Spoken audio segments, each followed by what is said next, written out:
Assalamualaikum warahmatullahi wabarakatuh. Kami dari kelompok 1 yang beranggotakan 4 orang dengan nama 1.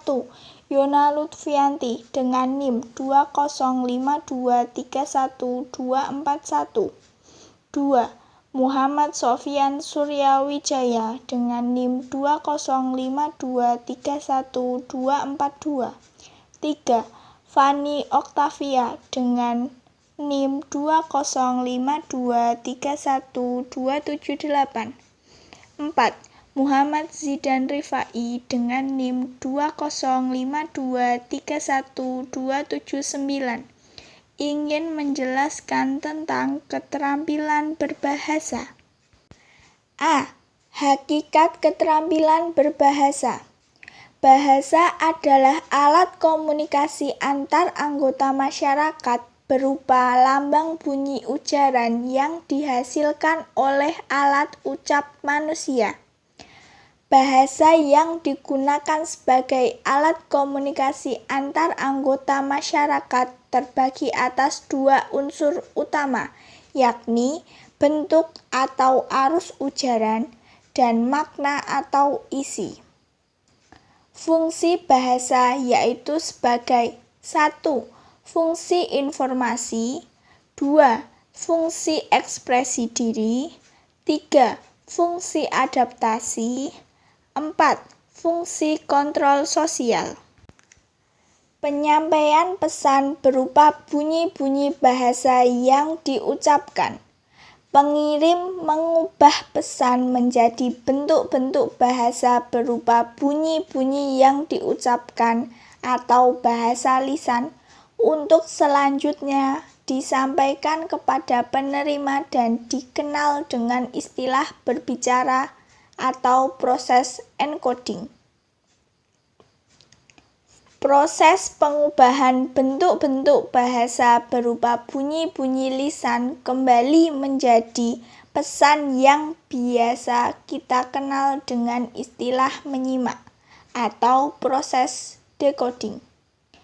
Penyampaian pesan berupa tulisan. Pengirim mengubah pesan menjadi bentuk-bentuk bahasa tulisan, kemudian dikirim kepada penerima yang biasa dikenal dengan menulis atau proses encoding. Proses penafsiran atau memaknai bentuk-bentuk bahasa tertulis tersebut, sehingga pesan dapat diterima secara utuh yang biasa dikenal dengan membaca atau proses decoding. B. Aspek-aspek keterampilan berbahasa. 4 aspek keterampilan berbahasa yaitu antara lain 1. Menyimak, 2. Membaca, 3. Berbicara, 4. Menulis. Aspek keterampilan berbahasa bersifat reseptif atau menerima. A. Mendengarkan atau menyimak. B. Membaca. Aspek keterampilan berbahasa bersifat produktif atau menghasilkan. A. Berbicara. B. Menulis. Menyimak. Menyimak adalah kegiatan komunikasi yang dilakukan saat kita menerima pesan dan melibatkan serangkaian proses mental. Saat menyimak, kita tidak hanya menerima pesan itu melalui telinga, tetapi sekaligus melibatkan aktivitas persepsi, atensi, evaluasi, interpretasi, dan respon. Dalam ilmu komunikasi, mendengarkan atau menyimak merupakan salah satu dari 4 kecakapan atau keterampilan komunikasi, selain berbicara, membaca, dan menulis. Keterampilan berkomunikasi ini memainkan peran yang penting dalam mencapai sukses, karena keterampilan menyimak bukan saja hanya membuat seseorang bisa memperhatikan apa yang dinyatakan oleh lawan komunikasinya, tetapi juga mempengaruhi kemampuan kita berbicara secara persuasif. Ringkasnya, pendengar yang baik itu adalah juga pembicara yang baik. Keterampilan memahami bahasa lisan yang bersifat reseptif. Jenis-jenis situasi dalam mendengarkan. 1. Situasi mendengarkan secara interaktif. Terjadi dalam percakapan tatap muka, telepon, atau sejenisnya. Secara bergantian, dua subjek atau lebih melakukan aktivitas mendengarkan dan berbicara.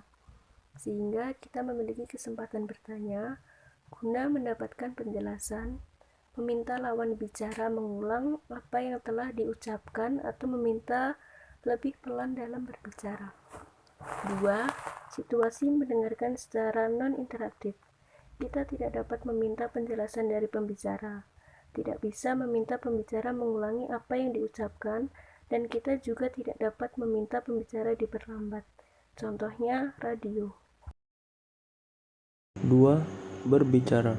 Keterampilan berbicara adalah kemampuan mengungkapkan pendapat atau pikiran dan perasaan kepada seseorang atau kelompok secara lisan, baik secara berhadapan ataupun dengan jarak jauh. Keterampilan berbahasa lisan atau berbicara yang bersifat produktif. Jenis situasi dalam berbicara. A. Situasi berbicara secara interaktif. Misalnya adalah percakapan secara tatap muka dan berbicara lewat telepon yang memungkinkan adanya aktivitas pergantian antara berbicara dan mendengarkan.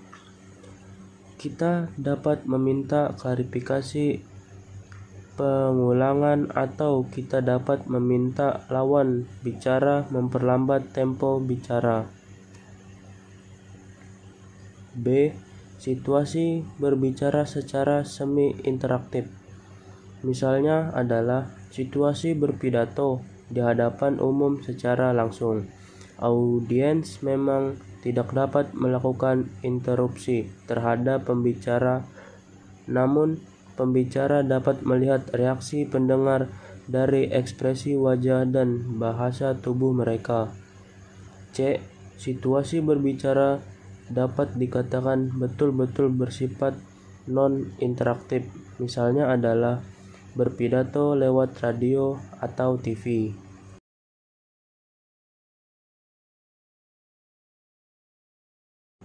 Tiga. Membaca. Membaca adalah suatu cara untuk mendapatkan informasi dari sesuatu yang ditulis. Membaca melibatkan pengenalan simbol yang menyusun sebuah bahasa. Membaca dan mendengar adalah dua cara paling umum untuk mendapatkan informasi. Informasi yang didapat dari membaca dapat termasuk hiburan, khususnya saat membaca cerita fiksi atau humor.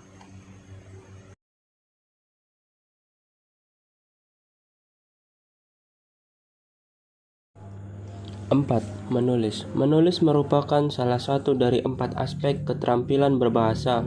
Menurut Rusiana, menulis merupakan kemampuan menggunakan pola-pola bahasa secara tertulis untuk mengungkapkan suatu gagasan atau pesan.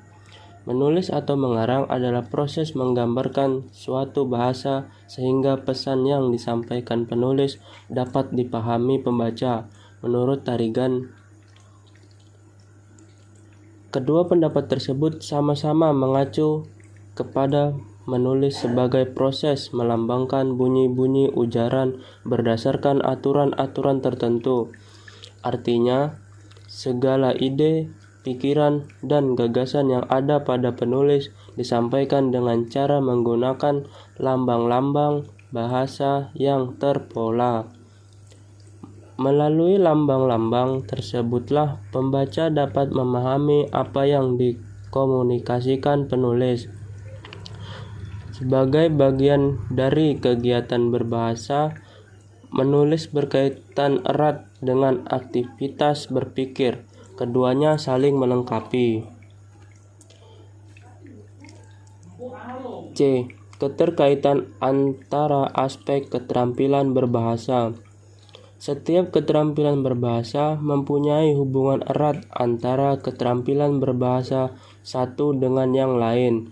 Keempat, keterampilan merupakan satu kesatuan sehingga dinamakan catur tunggal. Menyimak dan berbicara.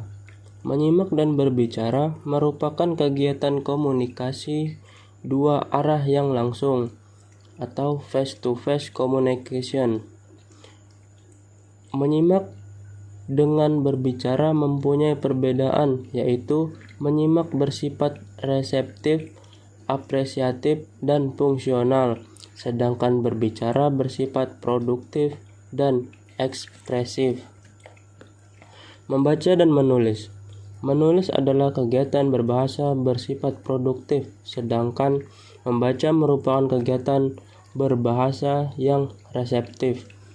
Menulis berguna untuk menyampaikan gagasan dan bila membaca berguna untuk memahami suatu gagasan. D. Manfaat keterampilan berbahasa. Dapat kita rasakan begitu besar manfaatnya. Mengetahui, mempelajari, dan berlatih keterampilan berbahasa, yaitu kita mampu mengungkapkan pikiran, bisa mengekspresikan perasaan, mengungkapkan gagasan, dan mampu berinteraksi dalam masyarakat.